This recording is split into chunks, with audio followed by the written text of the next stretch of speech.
حامل. أعوذ بالله من الشيطان الرجيم. بسم الله الرحمن الرحيم. ولنبلونكم بشيء من الخوف والجوع ونقص من الأموال والأنفس والثمرات وبشر الصابرين. وقال تعالى: ألف لام ميم حسب الناس أن يتركوا أن يقولوا آمنا وهم لا يفتنون ولقد فتنا الذين من قبلهم فليعلمن الله الذين صدقوا وليعلمن الكاذبين. صدق الله العظيم. سامعین کرام، تمام لوگوں کو، ساری دنیا والوں کے لیے اللہ تعالیٰ اس عید کے دن کو مبارک بنائے، اور اللہ تعالیٰ اس عید کے دن تمام کو، ہر ایک کو، ہر گھر والوں کو خوشیوں سے بھر دے. اللہ تبارک و تعالیٰ کا یہ احسان ہوا کہ اللہ تعالیٰ نے ہم تمام کو رمضان جیسی عظیم نعمت عطا فرمائی. ہم سمجھتے ہیں کہ رمضان ایک مہینہ ہے جس میں روزہ رکھا جاتا ہے اور پھر اس میں اعتکاف ہوتا ہے، دیگر عبادتیں ہوتی ہیں. سچ تو یہ ہے کہ یہ اتنا بڑا مہینہ ہے، اس کی اتنی شان ہے. اس مہینے میں ایک ایسی رات ہے طاق رات جسے شب قدر کہتے ہیں. اگر وہ ایک رات بھی آپ عبادت کر لیں گے، ایک رات عبادت کی وجہ سے آپ کو 80 سال کی عبادت کا ثواب ملے گا. اور یہ رات ہر رمضان آتی ہے. رمضان کی یہ جو آخر کے 10 دن ہیں، 10 راتیں ہیں، ان میں سے جو 5 راتیں طاق راتیں ہیں، ان میں سے ایک رات ضرور ہوتی ہے. اللہ تعالیٰ نے حضرت آدم علیہ السلام یعنی انسانوں کی جو شروعات کی ہے اس دنیا کے اندر، وہاں سے لے کر ہمارے نبی تک تقریباً 10,000 کا فاصلہ ہے. 1,24,000 نبیوں اور رسولوں اور پیغمبروں کو کسی کو بھی اللہ نے رمضان کا مہینہ نہیں دیا. یہ رمضان کے روزے نہیں ملے، یہ رمضان کے روزوں کا ثواب نہیں ملا. رمضان کے مہینے میں ایک نماز آپ ادا کریں گے، 70 نمازیں پڑھنے کا آپ کو ثواب ملے گا. آج کا نوجوان بھی بغیر رکے 70 رکعتیں اگر وہ پڑھے گا وہ بھی تھک جائے گا. لیکن اللہ تعالیٰ نے بڑی آسانی کر دی. ایک نماز پڑھیں گے 70 رکعت، 70 نمازوں کا ثواب. ایک دن نمازیں پڑھیں گے 70 دن نمازیں پڑھنے کا ثواب.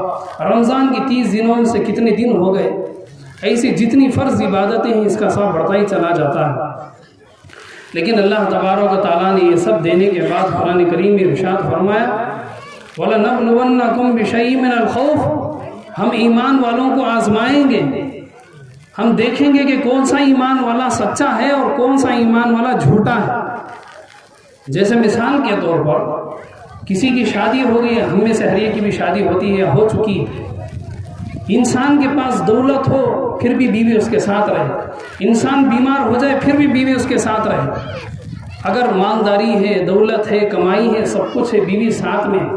جیسے ہی نقصان ہونا شروع ہو گیا، طبیعتیں خراب ہونی شروع ہو گئی، مالداری ختم ہو گئی، انسان پیسوں کا محتاج ہو گیا، ایسے وقت میں اگر اس مرد کو اس کی بیوی چھوڑ کر چلی جائے تو سننے کے لیے، دیکھنے کے لیے بھی بڑا ہی نقصان دہ معلوم ہوتا ہے، بڑی ہی عجیب قسم کی حقارت معلوم ہوتی ہے.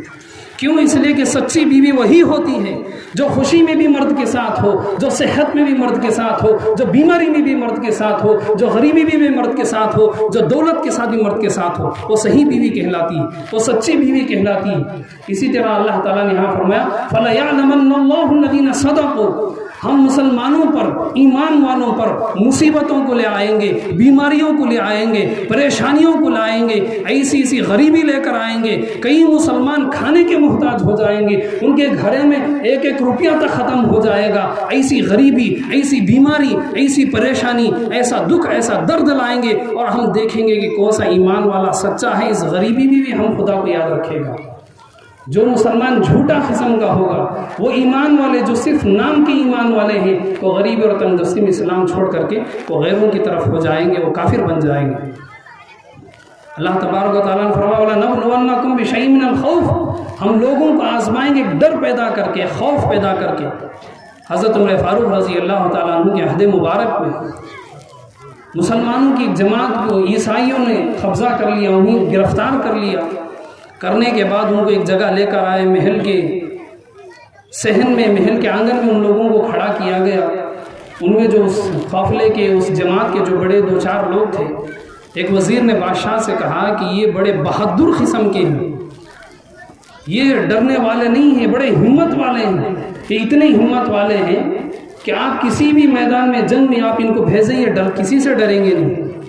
وزیر نے کہا کہ آپ انہیں مسلمان ہیں، ان کو اسلام سے ہٹا کر آپ انہیں کافر بنا لیں، عیسائی بنا لیں، یہ اگر ہماری ملٹری میں آ جائیں گے، یہ کمانڈر بن جائیں گے تو ہم ہی بڑی جنگوں میں جیت ہوگی۔ اب بادشاہ نے انہیں ہرس دلانے کے لیے ان کے سامنے صندوق رکھے گئے، اور صندوق کا جب منہ کھولا گیا اس کے اندر سونے بھرے ہوئے تھے، دھوپ کی جیسی روشنی اس پر پڑی، لوگ اس پہ آنکھیں جما نہیں سکتے، سارے صندوق سونے سے بھرے ہوئے۔ لاٹھی مار کر کے ان صندوقوں پر بتایا گیا اگر تم اسلام کو چھوڑ دو، تم کافر بن جاؤ، تم عیسائی بن جاؤ تو یہ ساری دولت تمہیں ملے گی، تمہیں ہماری ملٹری کا کمانڈر بنایا جائے گا، بس ضرورت یہ ہے کہ تم اسلام کو چھوڑ دو۔ ان کے اندر ہرس پیدا کی گئی، ان کے اندر دولت کی خواہش پیدا کی گئی۔ وہ کہنے لگے ہمارا ایمان اتنا سستا نہیں ہے کہ ہم پیسوں میں بک جائیں گے۔ اللہ بہتر جانتا ہے کہ نوٹوں میں ووٹ کتنے ہی بک جاتے ہیں، لیکن وہ کہنے لگے ہم بکنے والے نہیں ہیں، ہمارا ایمان بکنے والا نہیں ہے، ہماری جان جا سکتی ہے لیکن ہم اسلام کو کبھی نہیں چھوڑ سکتے۔ پھر بادشاہ نے کہا کہ یہ اتنی آسانی سے ماننے والے نہیں ہیں۔ بادشاہ نے حکم دیا ایک بڑی کڑاہی لائی جائے، اس میں تیل پکایا جائے، تیل کو گرم کیا گیا، ایک مسلمان کو اٹھا کر کے زندہ اس میں جلا دیا گیا تیل کے اندر۔ سب لوگ گھبرا گئے، پریشان ہو گئے، اپنی ہی آدمیوں میں سے ایک آدمی کو جب اپنے سامنے تیل میں جلایا گیا تو سب لوگ پریشان ہو گئے۔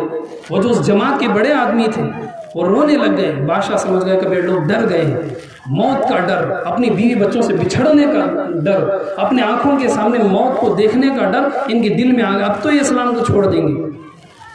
بادشاہ نے ان سے پوچھا کہ تم کیوں رو رہے ہو؟ کیا تمہیں اپنی جان کی فکر ہے؟ کیا تمہیں اپنی بیوی بچے یاد آ رہے ہیں؟ کیا تمہارے دل میں اپنے بچوں کا خیال آ گیا؟ وہ کہنے لگے ہم اس لیے رو رہے ہیں کہ ہمارے پاس ایک جان ہے، اگر ہمارے پاس 100 جانیں ہوتی ہم ہر بار جلدی پھر زندہ ہوتے، اللہ کے لیے ہم ہر مرتبہ اپنی جان قربان کر دیتے۔ یعنی ان کے کہنے کا مطلب یہ تھا کہ چاہے مال ملے پھر بھی ہم اسلام کو نہیں بیچیں گے، ہم کافر نہیں بنیں گے، اگر ہمیں جان سے بھی مارا جائے، ہمیں زندہ تیل میں جلایا جائے، بھنایا جائے، پکایا جائے، پھر بھی ہم اسلام کو نہیں چھوڑیں گے۔ اسے کہتے ہیں اسلام۔ اسی لیے اللہ نے فرمایا فَلَيَعْلَمَنَّ اللَّهُ الَّذِينَ صَدَقُوا، دولت کو دکھا کر، اللہ تعالیٰ غریبی کو دکھا کر، موت کا ڈر خوف دکھائیں گے، دیکھتے ہیں کہ اللہ تعالیٰ کون سا مسلمان سچا ہے۔ اور جو لوگ اس وقت میں ثابت قدم رہتے ہیں اللہ تعالیٰ انہیں بہت اونچے مقام پر لے جاتے ہیں۔ نبی علیہ السلام و تسلیم کے بارے میں مکے میں لوگوں نے اعلان کر دیا جو بھی نبی کو پکڑ کر کے لے آئے گا اس کے 100 اونٹوں کا انعام ملے گا، ہمیں انہیں جان سے مارنا چاہتے ہیں۔ پھر کیا تھا، مکے کے بچے سے لے کر، جوانوں سے لے کر، بوڑھوں سے لے کر، حتیٰ کہ گھر کی عورتیں بھی مکے سے باہر چلی گئی اور نبی علیہ السلام کو ڈھونڈنے کے لیے کہ مسلمانوں کو نبی کو لے جا کر کے ہم ان کے حوالے کر دیں گے، انہیں ختم کر دیں گے، جان سے مار دیں گے اور ہمیں بدلے میں بہت سارے اونٹ مل جائیں گے۔ لیکن اللہ کے نبی علیہ السلام و تسلیم وہاں سے نکلے، پھر غار میں چھپے، بہت سارا لمبا واقعہ آپ جانتے بھی۔ کافر غار کے پاس آ گئے، حضرت ابوبکر صدیق رضی اللہ عنہ اس غار کے اندر تھے، کافروں کو پیشاب آ گیا تو انہوں نے پیشاب کیا تو غار کے اندر سے نبی علیہ السلام کے سامنے سے آتا رہا۔ حضرت ابوبکر کہنے لگے مجھے اتنا ڈر تھا، بالکل ہمارے قریب ہی غار کا جو سوراخ تھا، باہر سے کافروں کے چلنے کی آوازیں آ رہی تھیں، اگر اللہ نہ بچایا تو اسی وقت ہماری جان جا سکتی تھی۔ یعنی اللہ تعالیٰ ایسا وقت مسلمانوں پر لائیں گے جب ان کی جان جانے کا ڈر آئے گا، ان کی موت کا خوف آئے گا، اور یہ دیکھنا چاہتے ہیں کہ کون اس وقت اسلام پر رہیں گے۔ کافروں نے اس کے بعد نبی علیہ السلام سے اس سے پہلے بھی کہا آپ اسلام کو چھوڑ دیں، جتنا سونا مانگیں گے ہم سونا دیں گے، ہم آپ کو اپنا بادشاہ بنا لیں گے، سب سے بہترین خوبصورت سے خوبصورت عورتوں کو ہم عرب کے آپ کے سامنے نکاح میں دے دیں گے، جو مانگو گے وہ ملے گا، جو چاہو گے وہ دیا جائے گا، جو خواہش ہے اسے پورا کیا جائے گا، بس ضرورت یہ ہے کہ تم اس قرآن کو چھوڑ دو، اس ایمان کو چھوڑ دو، تم ہمارے باپ داؤدوں کا جو طریقہ ہے، جو کافروں کا طریقہ اس میں آ جاؤ۔ اللہ کے نبی اسلام نے انہیں انکار کر دیا۔ تو اللہ تعالیٰ نے آیت میں ہی بتانا چاہتے ہیں کہ یہ جو ہمارا کلمہ ہے لا الہ الا اللہ محمد رسول اللہ، چاہے غریبی ہو، تنگ دستی ہو، ہر حال میں ہمیں اس پر رہنا چاہیے، کسی بھی موت کی وجہ سے، کسی کے پیسوں کی ہرس دلانے کی وجہ سے ہم اسلام کو نہ چھوڑیں۔ آج ہندوستان کے اندر بہت سارے مسلمان جو غریبی کی وجہ سے پریشان حال ہیں، کئی مسلمانوں کو جب بہت سارے کافروں نے انہیں ہرس پیدا کی، ہم تمہارا آدھار کارڈ بنائیں گے، ہم تمہارے رہنے کا انتظام کریں گے، ہم تمہیں دولت دیں گے، ہم تمہاری ساری مدد کریں گے، بس اتنا ہے کہ تم اسلام کو چھوڑو اور کافر بن جاؤ۔ بہت سارے مسلمان کافر ہو گئے اور بہت سارے مسلمان عیسائی بھی بن رہے ہیں۔ یعنی کہنے کا مطلب یہ ہے کہ اس زمانے میں بھی بہت سارے مسلمان غریبی سے ڈر کر کے، غریبی کا ڈر، محتاجگی کا ڈر، بھوکے رہنے کے ڈر کی وجہ سے وہ اسلام کو چھوڑ کر کے کافر بن رہے ہیں۔ اللہ تعالیٰ ہم پر یہ بھی بتا رہے ہیں بِشَيْءٍ مِّنَ الْخَوْفِ، ہم مسلمانوں میں ڈر پیدا کریں گے، ایک خوف پیدا کریں گے، ایسے ایسے کافر ان کے پر ظلم کریں گے۔ آج ہندوستان میں کئی جگہوں میں 150-200 کافر ایک جگہ ملتے ہیں، ایک مسلمان کو ایسے مارتے ہیں کہ مار مار کے اسی جگہ میں اسپاٹ پہ اسے مار دیتے ہیں۔ آج کئی جگہ ہندوستان کے علاقوں میں بہت سارے مسلمان اپنی جان بچانے کے لیے کافروں کے کپڑے پہن کر کے، کافروں کے پیشانی پہ نشان لگا کر کے وہ اس طرح سے اپنا روپ بدل کر کے جا رہے ہیں، موت کے ڈر سے، جان کے ڈر سے۔ تو اللہ تعالیٰ یہ بتانا چاہ رہے ہیں کہ اپنی جان بچانے کے لیے ہم اسلام کو نہ چھوڑیں۔ مصیبتیں آتی ہیں اور پھر مصیبتیں ختم بھی ہو جاتی ہیں، من الجوع والخوف۔ اور آگے اللہ تعالیٰ نے ارشاد فرمایا کہ لوگوں کے اوپر ہم بھوک اور غریبی کو لائیں گے۔ اللہ کے نبی علیہ الصلوۃ والتسلیم اتنے زیادہ امت کے لیے پریشان حال تھے کہ ان کے گھر میں 100 دن ہو جاتے لیکن ان کے گھر میں کبھی چولہا نہیں جلتا، صرف 2-4 کھجور کھا لیتے اور پانی پی لیتے، یہی 24 گھنٹے کا کھانا تھا۔ آج ہم میں سے غریب آدمی بھی آج کی دنیا میں وہ اچھی غذا کھا سکتا ہے، وہ گوشت اور مرغن غذائیں کھا سکتا ہے، لیکن اللہ کے نبی کی زندگی ایسی نہیں تھی۔ 24 گھنٹے میں ایک مٹھی کھجور اور کچھ پانی کے گھونٹ مل جائیں، 100 دن گزر جاتے، یہاں تک کہ چولہے کے اندر سے گھاس پیدا ہو گئی۔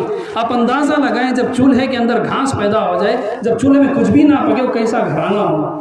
لیکن اس حالت میں بھی نبی کی بیٹیوں نے کبھی بھی اسلام کو نہیں چھوڑا۔ ہم اپنی گھر کی جوان بہنوں کے اندر، اپنی بیٹیوں کے اندر، جوان عورتوں کے اندر اتنا ایمان مضبوط کریں، اتنی طاقت ان کے اندر پیدا کریں، خدا پہ اتنا یقین ان کے اندر پیدا کریں، اللہ پہ اتنا زیادہ بھروسہ کریں، غریبی بھی آ جائے، تنگ دستی آ جائے، 100 روپے کے محتاج بھی ہو جائے، بڑی سے بڑی بیماری آ جائے، ہماری بہن، ہماری بیٹی، ہمارے خاندان کی جوان بیٹی یا بہن ہو وہ اسلام کو چھوڑ کر کافروں کے ساتھ نہ جائے۔ اللہ کے نبی علیہ الصلوۃ والتسلیم کی مرتبہ دعوت ملی۔ اللہ کے نبی علیہ الصلوۃ والتسلیم اس وقت انہیں خیال آیا کہ ہو سکتا ہے میری بیٹی پریشان ہوگی۔ انہوں نے اس دعوت میں سے اپنی بیٹی کے لیے کچھ روٹیاں اور جو دعوت میں پکایا ہوا گوشت تھا وہ لپیٹ کر کے وہ اپنی بیٹی کے گھر چلے گئے۔ جیسے ہی بیٹی کے گھر پر پہنچے، اللہ تعالیٰ یہاں پر قرآن کریم میں بتا رہے ہیں من الجوع، لوگوں میں ہم بھوک پیدا کر دیں گے، لوگوں میں ایسی پریشانی آ جائے گی کہ لوگوں کو اپنا پیٹ بھرنے کے لیے ان کے پاس راشن کے پیسے تک نہ ہوں گے۔ ایسی غریبی میں ہم مسلمانوں کو دیکھیں گے کہ کون سا مسلمان ایمان پہ رہے گا، کون سا مسلمان خدا پہ یقین کرے گا اور کون سا مسلمان اللہ کو چھوڑ کے کافر بن جائے گا۔ اللہ کے نبی علیہ السلام اپنی بیٹی کے گھر پہ پہنچے، جا کر کے بیٹی کے ہاتھ میں جھولی کے اندر وہ روٹیاں اور جو دعوت میں گوشت ملا تھا وہ اپنی بیٹی کے ہاتھوں میں تھما دیا۔ بیٹی کہنے لگی، حضرت فاطمہ رضی اللہ عنہا، ابا حضور 3 دن 3 رات ہو گئے ہیں، نہ میرے پیٹ میں کوئی روٹی پہنچی ہے، نہ کوئی لقمہ پہنچا ہے، صرف پانی پی کر کے ہم نے 3 دن 3 راتیں گزاری ہیں۔ نبی کی وہ جوان بیٹی جو 3 دن بھوکے رہ کر کے صرف پانی پہ انہوں نے اپنی جان بچائی، لیکن انہوں نے اسلام کو نہیں چھوڑا، انہوں نے اپنے ایمان کا سودا نہیں کیا، نہ وہ عیسائی بنے نہ وہ کافر بنے۔ آج ہماری خاندان کی جوان بیٹیوں کے اندر، کالج میں پڑھنے والوں کے اندر، جوان لڑکیوں کے اندر اتنا ایمان ہم مضبوط کریں۔ ایک باپ کی ذمہ داری، ایک بیٹے کی ذمہ داری، ایک بھائی کی ذمہ داری یہ ہے اپنے خاندان کی جوان بیٹیوں کے اندر، بالخصوص کالج جانے والی لڑکیوں کے اندر اتنا ایمان مضبوط کریں کہ جوانی کے کسی بھی قدم پر کوئی اسلام کو نہ چھوڑ۔ آج کتنے مسلمان لڑکیاں جو اسلام کو چھوڑ کر کے وہ کفر کی طرف جا رہی ہیں۔ اور پھر ایک مرتبہ کافروں نے اللہ کے نبی علیہ الصلوۃ والتسلیم پر ظلم کرنا شروع کر دیا۔ جوان بیٹی حضرت زینب رضی اللہ عنہا نبی کی بیٹی ہیں، وہ گھر کے اندر بیٹھی ہوئی ہے، گھر کے باہر لڑائی کی آواز آنے لگی، مارنے توڑنے کی، جھگڑے کی آوازیں زور سے آنے لگی، اور اسی وقت اپنے ابا حضور کی آواز بھی آنے لگی۔ حضرت زینب رضی اللہ عنہ جو نبی کی بیٹی ہیں، انہوں نے دروازہ کھول کر کے دیکھا تو سارے کافر مل کر کے اللہ کے نبی السلام کو ہاتھ اٹھا رہے ہیں، انہیں مار رہے ہیں، انہیں پریشان کر رہے ہیں۔ بیٹی نے ان سب کو ہٹا دیا اور دیکھا تو اپنے ابا کا سارا چہرہ، نبی رسول اللہ صلی اللہ علیہ وسلم کا سارا چہرہ خون سے بھرا، خون ٹپک رہا ہے۔ اپنی گود میں لے کر کے بیٹی نے اپنے باپ کے چہرے کو اپنے اوڑھنی سے صاف کیا اور پانی سے اپنے باپ کے چہرے کو پوچھتے ہوئے کہا، اے اللہ کے رسول، آپ کا کیا گناہ ہے؟ آپ نے کیا غلطی کی ہے؟ یہ کافر آپ پر حملہ کر رہے ہیں۔ اللہ کے رسول صلی اللہ علیہ وسلم نے فرمایا بیٹی اس اسلام کی وجہ سے بہت سے لوگوں نے مار کھائی ہے کافروں کی وجہ سے۔ کہنے کا مطلب یہ کہ ہندوستان کی حالت بلکہ پوری دنیا میں مسلمانوں پر عجیب عجیب قسم کی پریشانیاں ہو رہی ہیں، کبھی کافروں سے حملہ، کبھی یہودیوں کی طرف سے حملہ، کبھی عیسائیوں کی طرف سے حملہ۔ کسی بھی حالت میں ہم اسلام کو نہ چھوڑیں۔ مالداری آتی ہے پھر چلی جاتی ہے، صحت بھی آئے گی پھر ختم ہو جائے گی۔ اللہ تعالیٰ ان آیتوں میں یہی بتا رہے ہیں من الجوع والخوف، موت کا ڈر، زندگی کا ڈر، غریبی کا ڈر، بھوک کی وجہ سے ہم اسلام کو نہ چھوڑیں۔ ونقص من الاموال، اور اللہ تعالیٰ لوگوں سے ان کا مال لے لیں گے کسی نہ کسی طرح سے۔ حضرت مصعب بن عمیر رضی اللہ تعالیٰ عنہ مکے سے مدینہ جب جانے لگے، سارے کافروں نے آ کر کے انہیں گھیر لیا اور وہ کہنے لگے جتنا تمہارے، ہم تمہیں وہ تلوار ہلا ہلا کے کہنے لگے کہ اب ہم تمہارے ٹکڑے بنائیں گے، تمہارے جسم کے الگ الگ حصے کر دیں گے۔ حضرت مصعب بن عمیر رضی اللہ عنہ نے کہا مجھے جان سے مار کے تمہیں کیا ملے گا؟ اگر تم چاہو تو مکے میں میری زمین ہے، گھر ہے، روپیہ دولت ہے، سب لے لو اور مجھے مدینہ جانا زندہ چھوڑ دو۔ اب وہ راضی ہو گئے، انہوں نے اپنی زندگی کی پوری جو کمائی تھی وہ ساری کمائی وہ لے کر کے کافروں کے حوالے انہوں نے کر دی۔ صرف اپنے جسم کے اوپر جتنا کپڑا تھا انہی کپڑوں کے اندر مدینہ پہنچے، ساری دولت ان کی ختم ہو گئی۔ کہنے کا مطلب ہے کہ اللہ تعالیٰ زندگی میں مالداری دینے کے بعد ایک وقت ایسا آتا ہے کہ انسان کے پاس ہر جگہ پیسے ہی پیسے ہوتے ہیں، پھر ایک وقت ایسا آتا ہے انسان پر ہزار روپے تو دور کی بات 100 روپے کے لیے انسان محتاج ہو جاتا ہے، اس کے پاس پیسے بالکل بھی نہیں ہوتے، وہ دانے دانے کا محتاج ہو جاتا ہے۔ اللہ تعالیٰ نے اس وقت آیت نازل فرمائی وَمِنَ النَّاسِ مَن يَشْرِي نَفْسَهُ ابْتِغَاءَ مَرْضَاتِ اللَّهِ، اے ایمان والو یہ وہ صحابہ اکرام ہیں جنہوں نے دین کے لیے اپنی زمین، اپنی دولت، اپنی کمائی، پوری جوانی کی کمائی دے کر کے انہوں نے اسلام کو بچایا ہے۔ اللہ تعالیٰ ان آیتوں میں ہمیں یہی بتانا چاہتے ہیں کہ اگر اسلام بچانے کے لیے، ایمان کو بچانے کے لیے ہمیں اپنی دولت چھوڑنا بھی پڑے، چھوڑنا پڑے گا۔ ایسا بہت کچھ ہو چکا ہے، زیادہ کھول کر بولنے کی ضرورت نہیں ہے۔ ہمارے ہندوستان میں بہت سارے مسلمانوں کو اپنا گھر چھوڑنا پڑا، اپنی زمینیں چھوڑنی پڑی، زندگی بھر انہوں نے جو اپنے بچوں کے لیے کمایا جمایا تھا سب پر غیروں نے یا کافروں نے قبضہ کر لیا، اور وہ سارے مسلمان بالکل اپنے جسم کے اوپر کے کپڑوں کے ساتھ خالی رہ گئے۔ لیکن وہ مسلمان آج بھی وہی اسی طرح سچے مسلمان ہیں۔ تو کسی بھی حالت میں ہم اللہ کو نہ چھوڑیں، اسلام کو نہ چھوڑیں، ایمان کو نہ چھوڑیں، ہم اللہ تعالیٰ کے ساتھ اس دین اسلام پر ثابت قدمی کے ساتھ رہیں۔ جیسے آپ کو شروع میں بتایا گیا سچی بیوی وہی ہوتی ہے جو ایک مرد کے ساتھ خوشی میں بھی ساتھ ہو، بیماری میں بھی ساتھ ہو، مالداری میں بھی ساتھ ہو، ہر حال میں اس کے ساتھ ہو۔ ایسا نہیں جب تک شوہر کے پاس مال تھا، دولت تھی، سب کچھ ہی ساتھ رہی، جیسے ہی شوہر کے اوپر مصیبتیں، پریشانیاں، دولت ختم ہوئی بیوی بھی چھوڑ کے چلی گئی۔ جیسی اس عورت کی حالت ہے ایسی حالت ہماری نہ ہو۔ جب اللہ تعالیٰ غریبی لائیں گے، مصیبت لائیں گے، پریشانی لائیں گے تو اس پریشانی سے ڈر کر، غریبی سے ڈر کر، مصیبتوں سے ڈر کر ہم یا ہماری گھر کی خاندان کی عورتیں اسلام کو چھوڑ کر کے وہ کافر نہ بنیں، ہم ایمان پہ باقی رہیں، ہم اس کلمے کے ساتھ زندہ رہیں۔ یہ ہم اپنے بچوں کو بھی بتانا چاہیے۔ قرآن کریم میں اللہ تبارک و تعالیٰ نے ارشاد فرمایا کہ لوگ اپنے اولاد کو یہ سمجھا کر کے جائیں کہ میرے دنیا سے چلے جانے کے بعد تم اسلام پر ہی قائم رہو گے، اسلام پر ہی تم زندہ رہو گے۔ تو بہرحال اس عید کا پورا خلاصہ یہ ہے کہ زندگی میں خوشی، جوانی، بیماری سب کچھ آتی ہیں، ساری چیزیں پھر چلی جاتی ہیں، لیکن ہمیں ہر حال میں اللہ کے فیصلے پر راضی نہ رہنا چاہیے، صحت ہو، مالداری ہو۔ اور بالخصوص یہ جو رمضان کا مہینہ آتا ہے، اس مہینے کا مقصد یہ ہے کہ ہمارے اندر ایک سدھار پیدا ہو۔ 40-50 سال کے ہم ہو جائیں گے، اپنے بچپن سے اگر ہماری عمر 40-50 سال کی ہے تو ہم نے 50 رمضان دیکھے۔ 40-50-30 سال کے ہم ہونے کے بعد اتنے رمضان دیکھنے کے بعد ذرہ برابر بھی ہم نہ سدھرے تو پھر کیا فائدہ ہے رمضان آنے کا؟ آپ نے اپنے بچے کو اسکول یا کالج میں بھیج دیا، وہ جانے سے پہلے، اسکول میں جانے سے پہلے بھی 0 تھا اور اسکول کا ایگزام ہونے کے بعد بھی وہ 0 ہے۔ کیا فائدہ ہے ایسے بچوں کی، کیا فائدہ ہے ایسی پڑھائی کا؟ اسکول کالج جانے کا مطلب یہ ہے کہ وہ کچھ اچھا پڑھیں، وہ قابل ہو، ماں باپ کی ایک عزت بنے، شان بنے، لوگوں کے اندر ایک اچھی اونچی زندگی جی۔ ایسے ہی دین اسلام کا مقصد یہ ہے کہ جتنے زیادہ رمضان ہماری زندگی میں آتے جائیں گے، آہستہ آہستہ جو ہمارے اندر غلطیاں ہیں، ہمارے اندر گناہ ہیں، ایک ایک گناہ کر کے، ایک غلطی کر کے ہم چھوڑتے جائیں، ہماری زندگی میں سدھار پیدا ہو، ہماری زندگی میں ایمان کی نشانیاں پیدا ہو، ہماری زندگی میں نبی اور اولیاء اللہ کی صفتیں پیدا ہو۔ تو اللہ تعالیٰ سے دعا ہے کہ اللہ تعالیٰ ہم تمام کو دین اسلام پر قائم اور دائم رہنے کی توفیق عطا فرمائے، اور اللہ تعالیٰ ہر آنے والے رمضان کے ساتھ ساتھ ہمارے اندر دین اسلام کی عادتوں کو، شعار کو، سنتوں کو زندہ فرمائے۔ آمین۔ وآخر دعوانا الحمدللہ رب العالمین۔